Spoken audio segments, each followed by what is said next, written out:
Гомель цесна супрацоўнічае з дзяржаўным расійскім домам народнай творчасці імя Поленова. Выстава представлена яго филиалом ФИНа в Угорским культурным центром Российской Федерации. Идея возникла у нас, непосредственно у нашего учреждения. Был предоставлен такой план большой, в котором мы просмотрели, что нам близко и что интересно показать именно в выставочном зале нашего учреждения.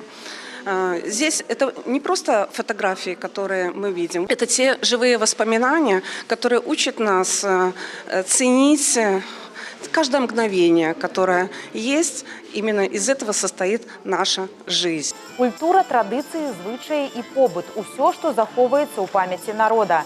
27 фотаработ знаёмяць наведвальнікаў выставы з тэмай пераемнасці. Гэта партрэты і сюжэты, якія адлюстроўваюць узаемадзеянне двух пакаленняў – старэйшага і малодшага.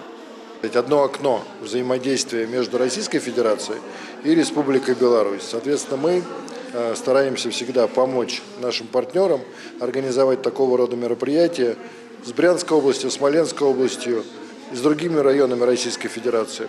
Азнаёміцца з самабытнай культурай народаў уральскай моўнай сям'і можна да 19 красавіка.